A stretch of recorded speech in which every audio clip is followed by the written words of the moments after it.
Salut tout le monde, bienvenue au podcast Sous tension présenté par Lift pour les entraîneurs et les passionnés du fitness. Aujourd'hui, on est avec Carl Gabriel. Bonjour. Bonjour, ça va bien? Ça va très bien, toi? Yes! Pour ceux qui ne te connaissent pas, qui es-tu? Que fais-tu? Que manges-tu en hiver? Premièrement, merci de l'invitation. C'est vraiment un honneur d'être ici.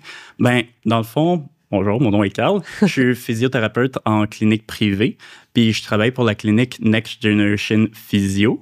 Donc, c'est une clinique qui voit beaucoup de sportifs. Donc, c'est sûr que dans le day-to-day, je vois beaucoup d'athlètes, mais aussi monsieur, madame, tout le monde. Puis, dans le fond, pour me rendre là, à la base, j'ai été à l'université. Puis, quand je suis entré à l'Uni, je voulais aller en médecine, plus précisément en médecine sportive, comme beaucoup de monde. Mais quand je suis entré en sciences biomédicales, à la base, je voulais juste monter mes notes pour aller en médecine. Puis, j'ai appris c'était quoi la médecine rendue là. C'était quoi le métier en tant que tel, c'était quoi la formation. Puis finalement, je me suis dit, c'est pas quelque chose que je veux faire de ma vie. Je veux quelque chose qui bouge un peu plus, qui est un peu plus proche des sportifs. Fait que c'est là que j'ai découvert l'existence de la physiothérapie. Je savais vraiment pas que ça existait avant ma première année en université. Fait que c'est là que j'ai trouvé ça, puis je me disais, oh wow, un métier qui arrive à marier mon intérêt dans le sport, l'entraînement, mais aussi tout ce que j'ai acquis en santé. Fait, let's go, on va aller là-dedans. Puis vraiment, tout ce que je connaissais, c'est un professionnel qui traite des blessures chez les sportifs. Pas plus que ça. Fait que je me lance là-dedans, mais j'ai toujours pas les notes pour rentrer parce que la cotère est quand même assez élevée. Fait que j'ai été en kinésiologie pour monter mes notes, puis pour de vrai, j'ai adoré le programme. Là. C'était vraiment comme moi, copier-coller. Fait que ça m'a permis d'avoir des super bonnes notes, vu que j'avais beaucoup de connaissances en entraînement puis en santé. Puis après ça, ça m'a permis de rentrer en physiothérapie. Donc, c'est ça. J'ai fait un 4 ans et demi de physio, un bac maîtrise, puis j'ai fini avec ma maîtrise de l'Université de Montréal, dans le fond, en 2021. Puis...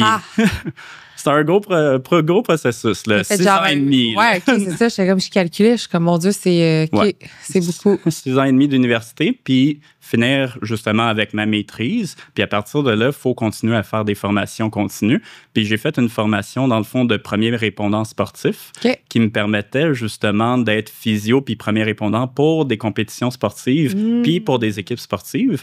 Donc, j'ai commencé à être physio pour des compétitions de Jiu-Jitsu, CrossFit, escalade, gymnastique, hockey, soccer, spikeball, you name it. J'ai fait pas mal, beaucoup de choses. Puis j'ai été physio aussi d'une équipe de soccer semi-pro, le FC Laval, pendant 2 ans et demi. Fait que j'étais avec eux vraiment pendant toutes les pratiques, tous les matchs. Fait que ça, c'est vraiment pour l'aspect professionnel. Le CV est long de même. Ouais, j'ai aussi une vie à l'extérieur de ça, là, à l'extérieur des études. Fait qu'en effet, quand j'étais jeune, je jouais au soccer. Puis, quand je suis entré au secondaire, dans le fond, j'étais vraiment genre le plus petit des secondaires 1. Tout petit, tout mince. Puis, j'avais des abdos juste parce qu'on dirait que j'avais pas rien mangé depuis 2 mois. Fait que, rendu à 14 ans, je me suis dit, tant qu'à avoir des abdos, pourquoi pas en avoir des vrais? Fait que j'ai commencé à tout lire par rapport à l'entraînement, la nutrition. Puis, c'est là que je me suis lancé. J'ai commencé à m'entraîner 10 minutes, une journée sur 2. Wow! Puis depuis ça, j'ai jamais arrêté. Ça fait 15 ans que je m'entraîne sans arrêt. Puis ça m'a permis justement, il y a 2 ans, en 2023, de compétitionner dans ma première compétition de bodybuilding. Donc, le Popeye classique naturel en men's physique. Puis pour de vrai, ça s'est super bien t'as gagné. Super bien passé. Là. Deuxième, c'est ça. 2 médailles d'argent. Wow! Dans le fond, pour une première compé. Puis c'était vraiment... Merci beaucoup. Fait que c'est vraiment plus qu'un défi personnel. Je voulais juste le faire une fois dans ma vie, expérimenter, c'est quoi. Puis c'est aussi que je traite beaucoup de sportifs, tu sais, qui ont, tu sais, des coureurs qui font des compétitions, des marathons, du monde au soccer qui font des compétitions au soccer. Puis je suis genre, pourquoi je fais pas une compétition dans mon sport que je connais, qui est l'entraînement? Fait que c'est ça, je me suis lancé là-dedans. Puis là, dans ce processus-là aussi, il fallait faire du cardio pour perdre des calories. Fait que... ma blonde courait, puis je me suis mis à courir avec elle pour brûler des calories à la place de faire du Stairmaster. C'est vrai. Fait que j'ai commencé à courir 5 km 5 fois semaine. Puis pour de vrai, j'ai accroché à la course. Puis je continue de courir jusqu'à aujourd'hui. Puis là, je me prépare pour le demi-marathon de Montréal le mois prochain. Là. My God, tout le monde va là. C'est comme le 6 octobre, je pense, 5 octobre? Le 21, je pense. 21, OK. Fait que c'est un autre que je parle. OK. Yes. Cool! My God! Fait que là, ta semaine, elle ressemble à quoi? Là, t'es physio? T'es-tu aussi parce que t'es kin aussi? Fait que est-ce que tu mélanges les deux? Ben, en fait, vu que je trouve que je peux vraiment exploiter mes pleines compétences en étant physio, je veux pas comme disperser mes forces. Fait qu'en effet, à travers toute la semaine, je travaille 5 jours semaine, juste strictement en physio. Mais juste en physio, il y a tellement de choses que je peux faire. Et oui, ça m'arrive de faire des programmes d'entraînement, mais beaucoup plus axé physio pour le monde qui ont des douleurs, en effet, pour adapter l'entraînement aux blessures qu'ils ont au moment. Fait que je fais 5 jours semaine, 2 soirs par semaine. Les jours que je travaille de jour, je vais courir de soir. Les jours que je travaille de soir, je vais m'entraîner au gym le matin. Fait que c'est ça. Puis toute la journée, c'est des rendez-vous. Pas mal tout le temps. 9 rendez-vous par jour, 45 minutes, où est-ce que je suis 100% du temps avec la personne. Puis aussi, par-ci, par-là, je fais des ajustements de vélo de route. Ah ouais? T'es occupé. Là, tu t'entraînes combien de fois semaine, mettons, mis à part la course? Mis à part la course, juste musculation, ça va tourner entre 3 et 4. Puis aussi un 3 et 4 de course. OK. Ouais. Fait que t'es raisonnable. Ouais. Athlète hybride. De nouveaux termes, là. Oui, c'est ça. Parlant de termes, là, pour ceux qui nous écoutent et sont comme, c'est quoi la différence entre un physio, un chiro, un ergo, un ostéo? Peux-tu nous éclairer là-dessus? Là, on parle le sujet vif comme ça. Ouais. Ben, je pense qu'au début, c'est juste que soit, si on parle juste de la physiothérapie de manière générale avant de commencer à les séparer, tu sais, c'est juste, le monde va avoir plusieurs fausses idées par rapport à la physio. Soit ils connaissent mal c'est quoi la physio ou ils connaissent juste pas c'est quoi la physio. Puis ça arrive souvent. Le monde qui arrive dans mon local, que c'est juste le médecin qui a dit « ben t'as mal là, tu sais, t'as le choix entre soit une injection ou aller en physio. » Fait que le monde, il se pointe dans mon local sans vraiment savoir c'est quoi, tu sais. Fait qu'en physio, pour résumer, dans le fond, on est vraiment les experts de tout ce qui est douleurs et blessures au niveau neuro-musculo-squelettique. Fait que tout ce qui est blessure au niveau des muscles, des nerfs, des articulations, des ligaments, des ménisques, on est vraiment les experts là-dedans, puis ceux les mieux formés. Puis souvent, le monde vont arriver dans le local, soit à penser on fait juste des petits massages ou on fait juste donner des exercices. Mais c'est vraiment plus que ça. Puis aussi, le monde connaisse, admettons, tu as une chirurgie de genou. Tu as eu une grosse entorse sur le terrain, puis après ça, c'est sûr, tu vas avoir ta chirurgie, puis tu vas aller voir un physio pour faire des exercices, retourner à tes activités. Mais encore, ça, c'est pas ce que je vois le plus dans tous les jours. C'est sûr que j'en vois beaucoup, mais un cas plus classique que je vois, c'est, admettons, quelqu'un qui vient me voir pour une douleur au genou, admettons, juste à la course. Il a mal au genou à la course. Fait que quoi faire dans ce temps-là, dans le fond? Fait qu'en effet, si on regarde le genou, il y a beaucoup de choses là. Il y a des muscles, des ligaments, des ménisques, des nerfs, Puis c'est ça. Notre but, c'est, avec une bonne évaluation, essayer d'identifier dans toutes ces structures lesquelles reproduisent le type de douleur chez la personne pour savoir quoi faire à partir de là. Puis il y a des choses plus manuelles qu'on peut faire, c'est sûr, pour soulager la douleur, mais je veux que la personne ait des moyens de pouvoir progresser, s'améliorer par elle-même aussi. Fait que c'est là que rentrent les exercices. Puis les exercices, c'est pas comme au gym, on veut bâtir juste du muscle. Nos exercices, c'est vraiment juste dans le but d'exposer le corps à des mouvements, à des stress qui autrement n'auraient pas été exposés à travers la journée pour créer de l'adaptation. Fait que c'est vraiment ça. Puis, dans le fond, ce qu'on veut, c'est, oui, traiter le problème, la douleur au genou, tout le tendon, mais aussi essayer de trouver d'où est-ce que ça vient. Fait que dans une séance typique d'évaluation en physiothérapie, on va commencer juste par discuter. Essayer de voir, OK, ça fait combien de temps que tu as mal? Est-ce qu'il y a quelque chose, un mécanisme de blessure qui aurait pu provoquer cette douleur-là? C'est quoi les facteurs qui vont augmenter la douleur? C'est quoi qui va diminuer la douleur? pour nous donner une meilleure idée de, en effet, qu'est-ce que ça peut être. Mais après ça, je veux voir la personne bouger. Fait qu'admettons, dans mon cas de personne qui a mal au genou juste à la course, je veux voir c'est quoi son contrôle dans le mouvement. Admettons, dans un squat sur une jambe, voir c'est quoi sa mobilité, son équilibre, sa stabilité, son contrôle. Mais s'il y a vraiment juste mal à la course, ben ça va être intéressant de le mettre sur le tapis roulant puis d'aller analyser son patron de course directement pour voir est-ce qu'il y a quelque chose dans sa technique qui peut expliquer sa douleur. Fait que c'est ça, puis admettons avec un coureur, mais c'est la même chose avec quelqu'un qui a mal au genou au squat, ben je vais probablement aller dans le gym avec lui, y faire des squats pour voir est-ce qu'il y a quelque chose dans le mouvement qui peut expliquer sa douleur au squat. OK. Fait que c'est ça. Numéro 1. Numéro 1. Ça, c'est ce que les physios font. Numéro 2, tu m'as demandé c'est quoi la différence avec toutes les autres professionnels. Avec tout le reste, oui. Fait qu'en effet, quand on rentre dans tout ce qui est blessure, douleur musculo-squelettique, il y a les chiro, les ostéos, les massos. Puis je pense qu'il y a 3 choses qui font une grande différence entre ces différents professionnels-là. Fait qu'en effet, 1, c'est la formation. On est loin d'avoir toute la même formation. Comme j'ai dit tantôt, en physiothérapie, pour pouvoir pratiquer au Québec, tu es obligé d'avoir une maîtrise. Ton baccalauréat te donne rien. Tu peux rien faire avec. Fait que ça, les chiros, c'est un doctorat de 5 ans. Les ostéopathes, ils vont dans des écoles privées. Puis, même chose avec les massos, ils doivent faire un 400 à 1000 heures de formation dans une académie de massage. Donc ça, on n'a vraiment pas toute la même formation. De 2, on n'a pas toutes les mêmes organisations qui encadrent notre pratique.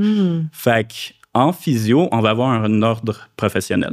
Fait que l'OPPQ, qui, dans le fond, son seul but de l'ordre professionnel, c'est protéger le public. Fait que comme tous les autres ordres professionnels. Exactement. Fait qu'ils vont s'assurer que, en sortant de l'université, on a toute la même formation, toute la même base. Donc, on a un examen de l'ordre à passer pour pouvoir commencer à pratiquer. De 2, ils vont s'assurer qu'on a toutes les compétences. Toutes les compétences, mais aussi de garder ces compétences-là à jour. Fait que garder une certaine formation continue à chaque année. On a des heures obligatoires. Puis finalement, ils vont faire des inspections aussi. Fait qu'à chaque 2-3 ans, ils vont inspecter chaque physiothérapeute, s'assurer qu'on a une bonne pratique. Puis pour ça, dans le fond, on est obligé d'avoir une tenue de dossier vraiment impeccable. Contrairement à, admettons, un massothérapeute, quand il te fait un massage, après ta séance, il n'y a pas besoin de noter tous les petits muscles qui ont été massés.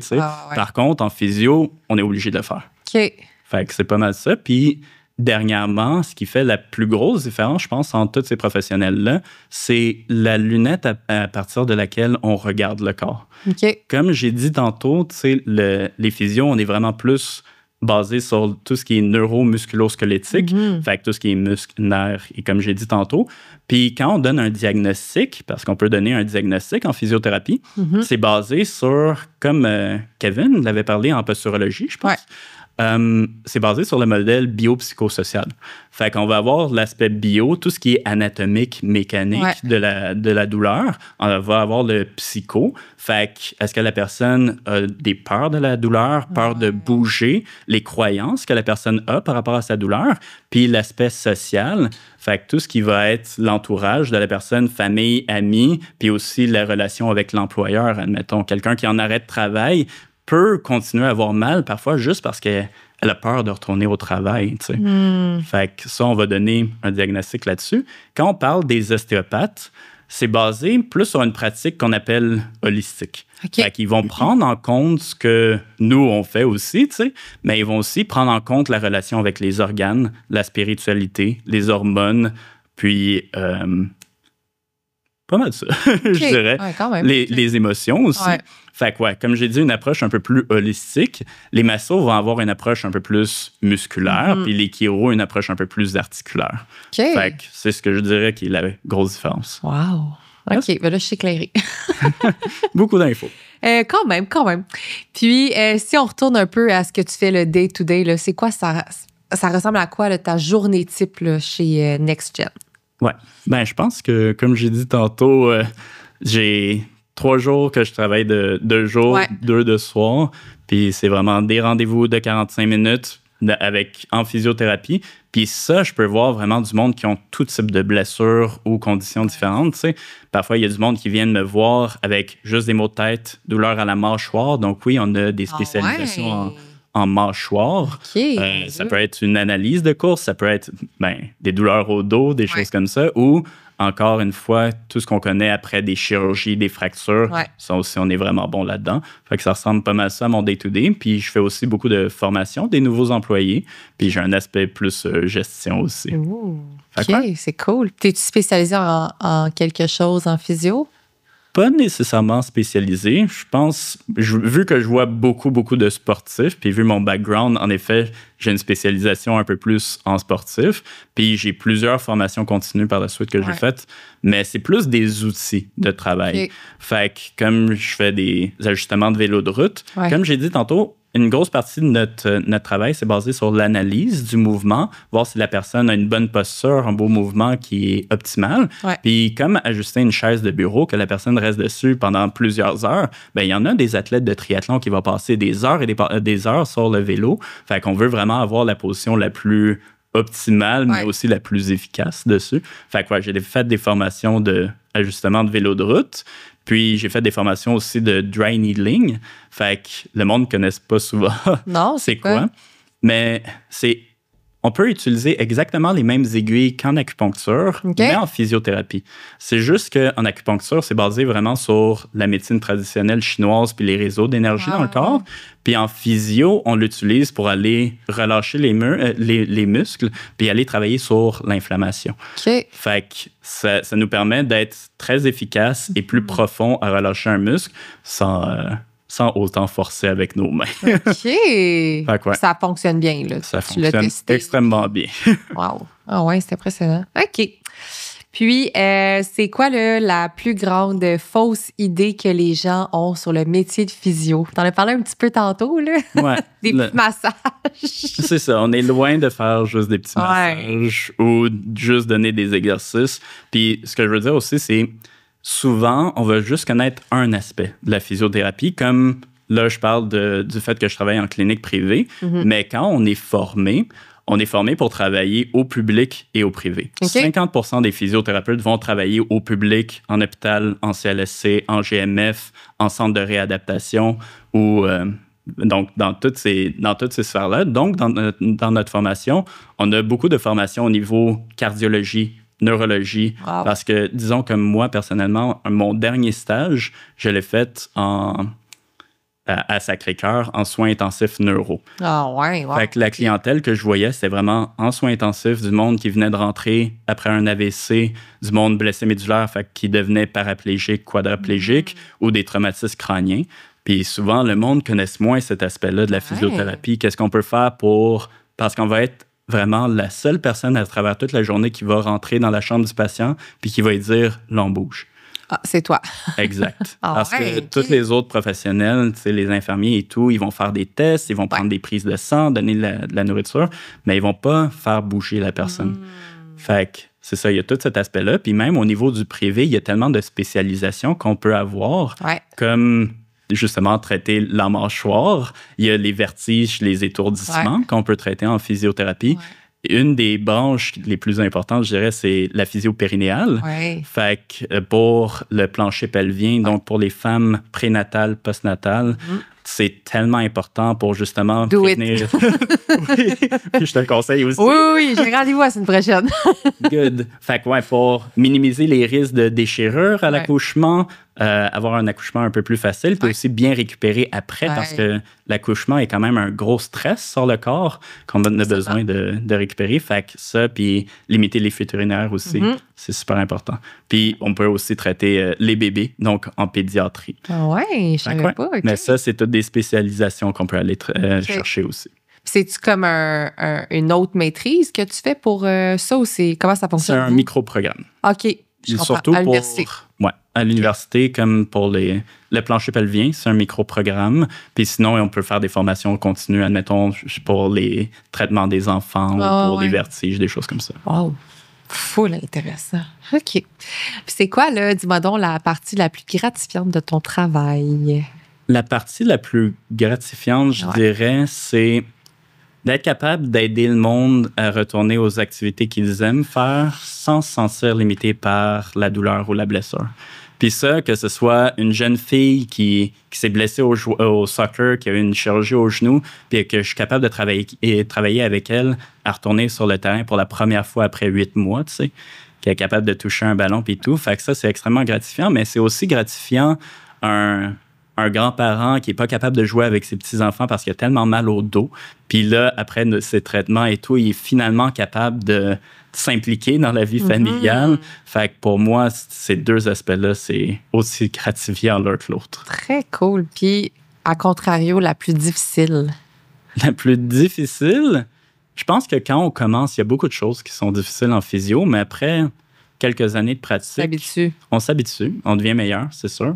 Il faut se donner le temps d'être bon à la job, comme la job d'entraîneur. Ah ouais, comme n'importe quoi. Mais ce qui est le plus difficile, c'est quand je vois quelqu'un qui arrive dans mon bureau pour, disons, une douleur au genou, je vais pas traiter une blessure au genou. Je vais traiter une personne qui a une blessure au genou. Fait que ce qui est important, c'est vraiment de s'adapter à la personne qui est en face de moi puis donner un service qui est vraiment individualisé. Ouais. Fait que pour chaque personne, j'ai pas une liste d'exercices déjà préfaite en arrière que je vais te donner une feuille puis tu repars avec ça, tu sais. Parce que deux personnes qui viennent, admettons, avec exactement la même douleur, la même blessure à l'épaule, je vais pas donner la même éducation par rapport à cette douleur-là parce qu'ils vont pas avoir le même degré de connaissance. Ouais. Le mode de vie aussi, j'imagine. Exact. Pas le même mode de vie, pas les mêmes croyances par rapport à cette douleur-là. Fait que l'éducation va être différente. Je vais pas faire les mêmes thérapies manuelles sur cette personne-là parce qu'ils vont pas avoir les mêmes objectifs non plus. Puis ils vont pas avoir non plus les mêmes exercices parce que même s'ils ont exactement la même douleur, d'un côté, je peux avoir un jeune de 18 ans qui a juste ça à faire, aller au gym 5 fois par semaine, à attribuer genre 1h30 à ses exercices de physio. Puis de l'autre côté, j'ai une mère de famille de 3 enfants qui a 15 minutes gros max par jour puis un petit élastique pour s'entraîner. Fait que c'est sûr, ils vont... Pas la même réalité. Là. Ouais. Fait que ce que je veux dire, c'est vraiment individualiser le traitement. C'est ça qui est challengeant, mais aussi très important à faire. OK, cool. Tantôt, là, tu me parlais un peu que tu suivais des équipes semi-pro puis des sportifs surtout. Ouais. J'ai oublié de le demander là, dans la panoplie de professionnels de la santé, entre vous, les physios puis les thérapeutes du sport. Ouais. Qui êtes-vous? C'est une formation différente. Je pense, à Montréal, il y a juste à Concordia qui a les thérapeutes du sport. Puis oui, en effet, la formation peut être similaire, ce qu'on voit vraiment sur le terrain, mais eux, ils vont être vraiment formés à travailler sur le terrain avec les équipes, avec les sportifs. Okay. Ils vont pas avoir tout l'aspect, comme j'ai dit tantôt, de travailler dans le système public, en hôpital, puis tout. Fait qu'ils n'ont pas besoin d'avoir toute cette formation-là. Mais en effet, pour pouvoir faire ce que, disons, moi, je fais, d'être premier répondant sportif, cet aspect-là du travail est très similaire. Fait que leur formation est un peu plus courte que la nôtre, mais vraiment plus spécifique au sport. OK. Et puis aussi, ils peuvent diagnostiquer autant que vous? Je ne penserais pas. OK. C'est ça. Faudrait qu'on demande à nos amis. Faudrait demander. OK. Puis justement, comment tu gères cette pression-là quand il y a quelqu'un de blessé en plein match? Comment ça fonctionne un peu, là, le... Ben, en plein match, c'est... ça a le pris du temps à s'habituer et à devenir à l'aise avec ce stress-là. Mais ce que je me disais, c'est je suis la personne la mieux placée en ce moment pour pouvoir aider la personne qui est blessée sur le terrain. Ouais. Donc, en effet, ça, avec toutes mes connaissances, ça m'a aidé à passer ce stress-là. Mais aussi un athlète, disons, qui se blesse puis qui a une compétition qui arrive très bientôt dans les prochains jours, je le vois plus comme j'ai un rôle de consultant. Donc, c'est vraiment pas... Le stress ne repose pas uniquement sur moi. Tu sais, c'est un travail d'équipe. Puis tout ce que je peux faire pour cette personne-là, c'est donner... C'est quoi les pour, c'est quoi les contre de participer à cette compétition-là. Si elle veut absolument la faire, ben là, c'est essayer de créer le meilleur environnement possible pour optimiser la récupération. OK. Fait que de ça, un côté, puis de deux, essayer de voir quels sont... limiter tous les facteurs qui peuvent irriter la douleur de cette personne-là. Puis c'est là que la thérapie manuelle, le taping, le dry needling, ça peut être des outils vraiment intéressants pour minimiser les impacts du sport. OK. OK, très cool. Puis, c'est quoi les erreurs les plus fréquentes là, que les sportifs commettent avant de se blesser? Je pense qu'on en connaît toutes quand on est sportif, mais je pense que celle qui ressort le plus, c'est ne pas écouter son corps. Fait que, à tous les sportifs, vous écoutez tout pas. Souvent, on sent venir la blessure. Il y a des jours qu'on se lève, qu'on est plus fatigué que d'autres, qu'on a moins bien dormi ou qu'on est malade. Tu veux pas nécessairement rentrer au gym, faire exactement le même training qu'à l'habitude. Là, tu as en effet un peu plus de chances d'être blessé. Mais aussi, on le sent venir. Ce que je veux dire, c'est quand tu fais ton squat, puis là, que tu sens quelque chose de pas normal dans ton bas de dos, là. Puis là, t'es genre, ah, mais tu sais quoi, je suis rendu à mon deuxième set. C'est ça. T'es rendu à ton deuxième set, puis là, t'es genre, ah, dans mon planning, ça me dit que j'en ai 4 à faire. Fait que, tu sais quoi, je vais juste pousser à travers pour aujourd'hui. Fait que ça, puis même chose, tu sais, quelqu'un qui bench, puis il est genre, ah, il y a encore ce petit quelque chose-là à mon épaule, mais c'est quoi, je vais juste pousser à travers. C'est sûrement pas la meilleure des solutions. Ralenti, là, bottom line. Fait que ouais, c'est ça, c'est de garder en tête c'est quoi ton objectif. Fait que peut-être qu'aujourd'hui, le meilleur moyen d'augmenter tes charges à ton bench press, c'est de prendre un petit step back, dire on va prendre ça plus mollo aujourd'hui, on va revenir un peu plus fort demain, à la place d'essayer de pousser à travers cette douleur-là, puis là, traîner un bobo plus longtemps que nécessaire. T'sais. Ah ouais. Puis empirer potentiellement ta blessure aussi. Puis exactement. Tu régresses plus que tu progresses, finalement. Vraiment. Fait que ça, de un, puis aussi de deux, je pense, c'est négliger deux choses. L'échauffement puis la récupération. Ah oui, parlons-en. Pour ceux qui nous écoutent, là, un physio nous parle. Pour l'échauffement, ce que je veux dire, c'est souvent le monde font juste rentrer au gym, se lancer directement dans les exercices. Encore une fois, un peu plus de chances de se blesser rendu là. Puis ça le dit dans le nom, on veut s'échauffer. On veut augmenter la température, on veut augmenter la circulation. Fait commencer avec des choses plus globales, comme des petits étirements dynamiques, puis finalement progresser, faire des mouvements qui vont ressembler de plus en plus à ce que tu as besoin de faire pendant ta séance d'entraînement. Fait que négliger l'échauffement, c'est une grosse erreur, mais aussi de deux, négliger la récupération, pas directement après la séance, mais ce que je veux dire, c'est négliger la nutrition et le sommeil. Oui, merci d'en parler. Trop de monde néglige le sommeil, pense qu'ils peuvent vivre sur un 5 heures de sommeil par nuit. Mais là, non, effectivement.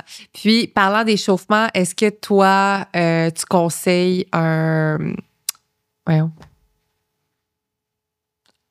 je vais-tu le dire à la fin de ton entraînement? Une récupération, genre un recovery? Ouais, ish. Après des étirements. Bon, des étirements après l'entraînement. Est-ce que tu le conseilles? Si on parle d'étirements spécifiquement, non. Puis ça tombe bien que tu m'en parles. J'ai fait ma maîtrise, mon projet de maîtrise sur les étirements. Ah ouais, OK. Fait que j'ai lu plus de 1000 articles vraiment sur la physiologie de l'étirement, qu'est-ce que ça faisait directement au niveau des muscles, des tendons, des nerfs, puis même au niveau de la psychologie. Puis l'effet global, si on parle des étirements plus statiques, fait que vraiment rester dans la même position, s'étirer pendant 1-2 minutes, l'effet va rester pendant... Le plus gros de l'effet entre 15 minutes puis 45 minutes. OK. Fait que c'est très short. Ouais. Puis si on parle du petit pourcentage qui reste, ça peut peut-être traîner jusqu'à 24 heures. Fait que si tu t'étires vraiment à chaque jour, t'es une ballerine puis tu fais la split à chaque jour, ben peut-être qu'avec l'accumulation, en effet, tu vas être capable d'aller de plus en plus loin. Mais si c'est pas quelque chose que tu fais à chaque jour, c'est probablement pas le temps le mieux investi de t'étirer après l'exercice. Tu vas être beaucoup plus efficace avec foam roller, la balle, des accessoires comme ça pour aller relâcher tes muscles de manière plus précise. OK. Donc, c'est un mythe de dire qu'il faut absolument s'étirer après ton workout de la journée. Exact. Je suis physio, je ne m'étire pas après mes workouts. Je ne m'étire pas non plus. Je m'étire. I knew it, mais je veux que tout le monde le sache aussi. Exact. Excellent. C'était justement ma question juste après. Comment la physiothérapie peut-elle améliorer la performance et non seulement traiter une blessure? C'est une bonne question. Parce que, justement, si je vais prendre 2 cas. Une personne qui vient me voir avec une entorse de cheville. Oui, je vais tout faire en sorte de récupérer le plus de force, mobilité, l'équilibre, la stabilité au niveau de sa cheville, mais à la base, sa cheville n'était peut-être pas suffisamment préparée pour éviter la blessure. OK. Fait qu'il s'est blessé en faisant une entorse de cheville. Fait que je veux qu'il revienne encore meilleur, encore plus fort et plus stable qu'il l'était avant pour prévenir justement cette blessure-là. Puis, de la deuxième manière, je dirais, c'est vraiment sur l'analyse du mouvement. Donc, quelqu'un qui vient me voir parce qu'il y a des douleurs au genou quand il squatte. Fait que oui, je vais voir comment il bouge, encore une fois, aller voir son squat. Puis si on détermine, en effet, tu as mal au genou, parce que quand tu squattes, tu utilises comme 80% de la force de tes quads, puis 20% de tes fessiers, bien, probablement que tes quads acceptent beaucoup plus de charge que nécessaire. Ouais, c'est ça. Puis tu peux avoir accès à tellement plus de force, tellement plus de stabilité si tu utilises aussi les fessiers dans ton exercice. Donc, mieux répartir la charge sur les différents muscles. Fait qu'utiliser peut-être 60% de tes fessiers, 40% de tes quads pour éviter à court terme d'avoir des douleurs au genou. Mais si tu apprends à mieux faire ça, ben après ça, peut-être que ça va être un petit step back à court terme sur ton squat, diminuer les charges, vraiment travailler sur bien sentir la contraction des fessiers. Mais à long terme, ça va te permettre de devenir beaucoup plus fort et beaucoup plus puissant dans le mouvement. OK, j'adore. C'est très cool. Quels sont les 3 piliers de la prévention de la blessure, selon toi? Fait que les 3 piliers, je dirais numéro 1, c'est ce qu'on appelle en physio la quantification du stress mécanique. Mm-hmm. Puis ça, je ne sais pas si tu connais le on l'a appris, oui, à l'université en kin, oui. Mais vas-y, pour ceux qui nous écoutent qui ne connaissent pas ça. De la manière que je le vois, c'est vraiment comme un feu de signalisation, vert, jaune, rouge. Fait que, disons, mon but, c'est de courir un marathon. Si je commence à m'entraîner puis courir 5 minutes, une fois par semaine, pour les prochaines semaines, ça va probablement être bien toléré pour mon corps, mais ça va pas me permettre de courir un marathon bientôt. Fait que là, on est dans le vert. Un stress qui est bien toléré par le corps, mais pas suffisant pour créer de l'adaptation. Si, au contraire, jour 1 de mon entraînement, je cours un marathon, il y a des très bonnes chances que je sente douleur, irritation, inflammation, raideur, tout ça, pas parce que je serais jamais capable de le faire, mais j'ai fait trop de volume trop vite. Je suis tombé dans le rouge, dans l'irritation. Puis ce que je veux, c'est trouver c'est quoi mon jaune. C'est quoi la quantité de stress? Le juste milieu. Exactement. Mm-hmm. C'est quoi la quantité de stress que je peux mettre sur mon corps pour créer de l'adaptation, mais sans tomber dans l'irritation. Puis c'est la même chose à la course, c'est la même chose au gym avec le progressive overload, des charges. Donc ça, c'est vraiment le premier pilier, je dirais, quantifier le stress mécanique. 2, c'est en effet optimiser la récupération. Nutrition, sommeil. Très important. Et dernièrement, c'est, je dirais, préparer le corps à l'activité qu'on va faire. Comme mentalement, physiquement, les deux? Physiquement. Okay. Mentalement et physiquement. Puis, je peux l'expliquer. De 1, en effet, si on prend l'exemple de, encore une fois, une joueuse de soccer qui a eu une grosse entorse au genou, qui a eu une chirurgie, puis qui veut retourner sur le terrain, avant de juste retourner sur le terrain, ce que je vais faire, c'est séparer le soccer par toutes les composantes que le corps a de besoin pour retourner sur le terrain. Fait qu'en effet, la personne va avoir besoin de courir, sprinter, changer de direction, sauter, tirer. Fait que je veux qu'elle soit capable de faire toutes ces composantes-là de manière séparée, puis bien tolérée avant de les mettre ensemble. Dans un environnement plus contrôlé, disons par elle-même, avant de le faire dans un milieu de pratique, puis finalement le faire sur le terrain. Excellent. Et parlant de course, là, pour ceux qui nous écoutent, j'ai un professionnel devant moi, donc je te pose la question. Puis j'en ai aussi souvent là, qui me demandent j'aimerais commencer par quoi pour faire, mettons, exemple, un demi-marathon. C'est quoi ton starting point pour quelqu'un qui n'a jamais coursé versus, mettons, quelqu'un qui course de temps en temps, l'été, mais pas l'hiver, tu sais? J'aimerais t'entendre là-dessus. Je suis quand même curieuse. Mettons, moi, perso, je commence à 3, puis mon corps tolère bien, puis après ça, j'augmente. Puis je le fais pour le fun. Là. Je fais vraiment pas ça pour faire des demi-marathons, des 10 km ou peu importe. Mais ça, c'est mon starting point. Moi, ça marche bien. Fait que, tu peux-tu nous expliquer un peu la différence, là? La différence, comme je viens de l'expliquer, c'est basé sur quantifier le stress mécanique. Si on écoute comme les sommités en course comme Blaise Dubois de la clinique du coureur, ils vont dire, en effet, écouter son corps. Puis, t'es mieux de quasiment courir à chaque jour des très courtes distances pour créer de l'adaptation à la place d'essayer de faire 1-2 sorties dans ta semaine, mais beaucoup plus longues. Je comprends. Fait que vraiment y aller de manière très, très progressive, écouter son corps, puis voir aussi c'est quoi ton objectif avec la course. Est-ce que ton objectif, c'est de bâtir de la vitesse ou c'est de bâtir de la distance? Si, justement, ton but, c'est de de courir un demi-marathon, ben en effet, puis il y a plein de programmes disponibles en ligne, puis des kinésiologues qui peuvent vraiment bien encadrer l'entraînement. Fait qu'on peut avoir un plan beaucoup plus adapté, individualisé, mais il y a plein de programmes en ligne qu'on peut aller voir aussi. Puis c'est 80% de ton entraînement devrait être en zone 2. Fait que ce que je veux dire, il y a comme 5 zones de difficulté au cardio. Puis zone 2, c'est comme un stress qui est vraiment léger. Tu serais capable de quasiment parler, c'est ça. Pendant que tu cours, avoir une discussion avec quelqu'un à côté de toi sans être trop essoufflé. Fait que ça, puis un 20% plus en intensité. Puis pour ça, tu peux soit faire des blocs dans ta semaine, donc faire des séances d'intervalle, ou est-ce que tu vas faire sprint, marche, ou vraiment le faire à l'intérieur d'une même séance. OK. Fait que ça, puis niveau souliers, si tu as une question par rapport aux souliers, encore si on prend Blaise Dupois, il dit, si tu commences, tu n'as jamais couru, tu peux mettre quasiment n'importe quoi dans tes pieds. Ah ouais, OK. Ton corps n'est pas adapté à rien encore. Donc, tu pourrais même aller chez Walmart, t'acheter une paire de souliers d'eau puis commencer à courir avec ça. Alors, vraiment minimaliste. Puis courir minimaliste dès le début te permet d'avoir une technique de course un peu plus optimale, un peu plus naturelle que d'avoir des gros souliers coussinés puis d'attaquer plus avec le talon.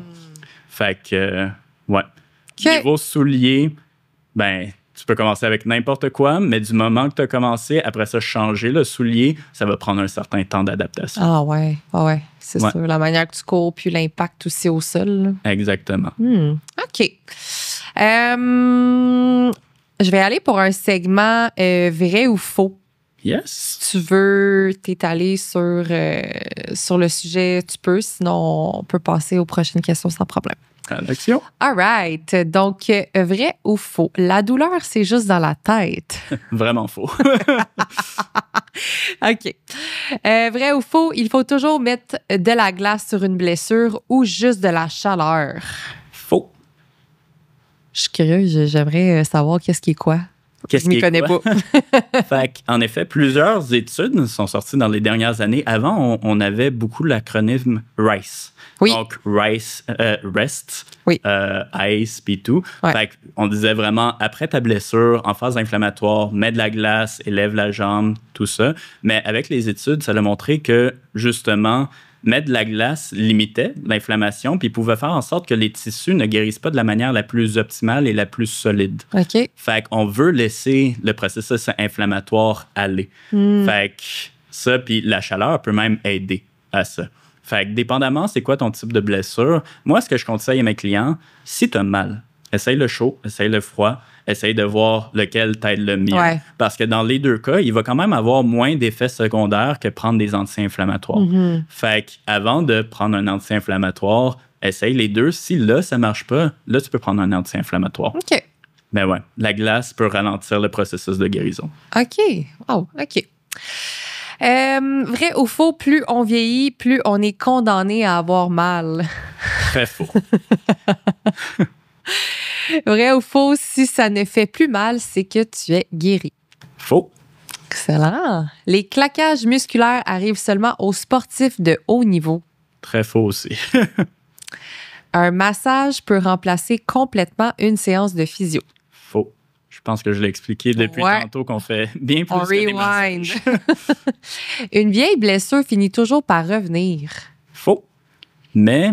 avec nuance, ce que je veux dire, c'est que le principal facteur d'avoir une blessure, donc disons d'avoir un claquage, c'est si tu as déjà eu un claquage. OK. Mais il y a tellement de choses que tu peux faire pour prévenir que ça se reproduise dans le futur, mais il faut garder en tête que c'est quand même le plus gros risque. OK. On en a parlé tantôt, mais vrai ou faux, les étirements avant l'entraînement préviennent les blessures? Faux, si on fait des étirements statiques. Ah. Les étirements dynamiques, donc laisser bouger le corps avant, peuvent être beaucoup plus intéressants pour augmenter la circulation, puis là encore, préparer le corps à l'activité. Excellent. Vrai ou faux, on perd toute sa force après 2 semaines sans entraînement? Faux, j'espère pas. Colin, non. 2 semaines de vacances, tu perds tout. Vrai ou faux, faire de la musculation est mauvais pour les articulations? Faux.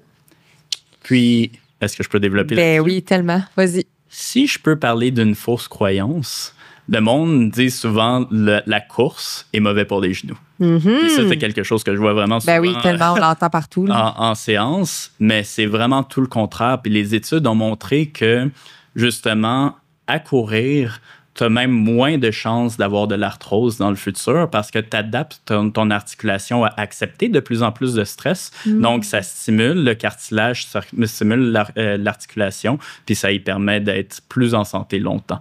Wow! Donc, tu vois, ça, c'est... Je ne savais même pas moi-même. Yes. Vrai ou faux, les courbatures sont un signe que l'entraînement a été efficace? Est-ce que je te laisse répondre? Faux. Faux. Vrai ou faux, plus on transpire, plus on brûle de calories? Faux. Faux aussi. Vrai ou faux, rester debout est toujours mieux que rester assis? Faux. Mais avec nuance. Ce que je veux dire, c'est en effet, la meilleure des positions, c'est toutes les positions. Donc, pour quelqu'un qui est assis de bureau toute la journée, en effet, se lever peut être une bonne idée pour changer le stress de place. Mais pour certains types de blessures, il y a certaines blessures, certaines douleurs qui vont être produites juste en position debout, puis que assis soulage. Puis c'est ça que je veux dire par... Rester debout n'est peut-être pas tout le temps la meilleure des solutions. Parfois, assis, ça peut soulager la douleur puis limiter l'irritation. OK. Fait que tout dépend d'eux. Ouais. Je comprends. Vrai ou faux, dormir sur le ventre est mauvais pour le dos? Ce n'est pas la meilleure position. Oh, j'adore ça, moi. Ni pour le dos, ni pour le cou. Sur le dos, sur le côté, peut être meilleur. Est-ce que c'est proscrit parce que si c'est la seule façon que tu as toujours dormi, non, tu peux continuer à dormir sur le ventre, mais en cas de douleur, on peut modifier cet aspect-là. OK. Vrai ou faux, porter un sac à dos lourd cause toujours des problèmes de dos? Faux. Vrai ou faux, croiser les jambes en position assise abîme les articulations? Faux. C'est pas bon, là, mais c'est pas... Comme j'ai dit tantôt, la meilleure des positions, c'est toutes les positions. Même moi, je peux me croiser les jambes. Si tu le gardes pas pendant 3 heures de temps, non. C'est correct. OK. Vrai ou faux, les semelles orthopédiques sont nécessaires pour tout le monde? Faux. Vrai ou faux, les orthèses sauvent les blessures? Faux. Vrai ou faux, une douleur qui dure plus de 48 heures doit être évaluée par un professionnel de la santé? Faux. Avec nuance. J'attendais. Donc, c'est sûr, si tu es en train de faire une appendicite ou des pierres au rein, je te conseille, attends pas longtemps. C'est des douleurs à 10 sur 10 que faut aller à l'hôpital rapidement. Mais pour des douleurs plus musculo-squelettiques, dans la très grande majorité des douleurs, la blessure va guérir par elle-même dans les 3 à 6 semaines suivant la blessure. Même si on fait rien du tout pour. Fait qu'en effet, on peut laisser le corps récupérer tranquillement. 48 heures, c'est rapide. Ouais, quand même. Vrai ou faux, il faut absolument se reposer totalement après une blessure? Faux. Parce que si tu arrêtes complètement de bouger, ton corps va s'adapter à ne pas bouger, puis bouger va devenir de plus en plus sensible. Make sense. Vrai ou faux, l'échauffement est plus important que la récupération? Ça dépend de quelle récupération on parle. Si on parle sommeil, nutrition, c'est faux. Mais si on parle de la recovery, récupération de 5 minutes après l'exercice, vrai. J'aime ça. Vrai ou faux, on peut totalement éviter les blessures si on s'entraîne bien? Faux. Les accidents arrivent. OK, oui. Puis mon petit dernier, là, vrai ou faux, plus on est souple, moins on se blesse? Faux. Nice, good. Puis je vais finir avec des petites questions plus personnelles à toi. Là. Si, mettons, tu n'étais pas dans cette voie d'être un physiothérapeute, tu aurais été quoi? Spécialement, j'aurais été en génie mécanique. Ah ouais? Vraiment pas rapport. Pas rapport, mais je vois la connexion. Quand même, il y en a une. Parce que ce que j'aime le plus de ma job, c'est l'analyse du mouvement. L'analyse du squat, de la course, du vélo, fait que vraiment la biomécanique du corps humain, voir c'est comment que les forces travaillent. Puis je pense que ça aurait été des compétences bien utilisées en génie mécanique aussi. Ah, très bien, très bien. Est-ce que tu as une anecdote amusante ou surprenante dans ta carrière que peu de gens connaissent de toi? Il y a plein d'anecdotes avec des clients, tu sais, avec les les années, ça fait juste s'accumuler, puis on devient moins sensible à ça. Mais pas pour ne pas throw someone under the bus, je vais en donner une qui a plus marqué ma carrière. Fait en effet, quand j'étais avec le FC Laval, donc le physio de l'équipe de soccer, j'ai été le premier physio de la ligue à avoir un carton rouge puis à me faire sortir du terrain. No way! Ouais, ils m'ont kick out. Je n'ai pas frappé personne. Fait qu'au moins, il y a ça. Mais il n'y a pas grand monde qui le savent. Mais ça m'a marqué quand je faisais du sportif parce que dans le fond, on était en fin de saison dans notre avant-dernier match, dans le fond, puis on était premier au classement. Okay. On jouait contre les troisièmes. Okay. Puis on était en train de perdre 2-1. Il restait 10 minutes au match. Si on perdait ce match-là, on allait perdre notre première position, on allait finir 2e ou 3e au classement. Mais si on gagnait, on était assuré de gagner la saison puis de se présenter au championnat canadien. OK. Fait que là, il restait 10 minutes au match, 2-1. On avait pas mal perdu espoir, puis l'autre équipe était vraiment très sauvage. Ils blessaient vraiment tous mes joueurs. C'était très, très physique comme match. Fait que j'ai intervenu des dizaines de fois sur le terrain pour des grosses blessures. Puis là, finalement, 10 minutes avant la fin, un de nos joueurs compte. Ça devient égalité. 2-2. La foule est en délai. Puis ça continue. On est vraiment nerveux. Il reste 1 minute au jeu. Finalement, d'un jeu qu'on n'a jamais vu venir, on arrive à compter.